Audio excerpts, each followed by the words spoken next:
Hi అండి. ఈరోజు తిని వేసుకున్న నైట్ డ్రెస్ చూస్తున్నారు కదా! ఇది నేను ఫ్యాబ్రిక్ విడిగా తెప్పించి కుట్టించాననమాట.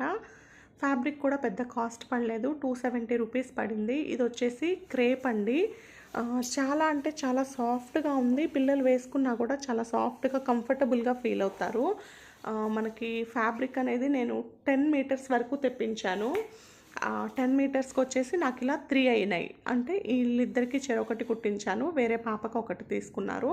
సో, అట్లా 3 నైట్ డ్రెసెస్ ఫుల్ సెట్ వచ్చేసిందనమాట. మనకి బయట నైట్ డ్రెస్‌లు ఎంత లేదన్నా 1200, 1300 అట్లా పడుతుంది కదా! సో, అలా సో, నేను ఇంకా 3 కలర్స్ తెప్పించానండి. చాలా బాగున్నాయి. ఫ్యాబ్రిక్స్ అయితే ఖచ్చితంగా మీరు కూడా ఆర్డర్ చేయొచ్చని చెప్తాను. నెక్స్ట్ వీడియోస్‌లో నేను వాటిని కూడా చూపిస్తాను. సో, నచ్చితే లైక్ చేయండి. అండ్ అలానే మీరు కూడా మీషో యాప్‌ని డౌన్లోడ్ చేసుకొని సెర్చ్‌లోకి వెళ్ళి ఫ్యాబ్రిక్స్ అని కొట్టారు అంటే ఇలాంటి ఫ్యాబ్రిక్స్ బోలెడన్ని కలర్స్ వస్తాయి. Thank you so much.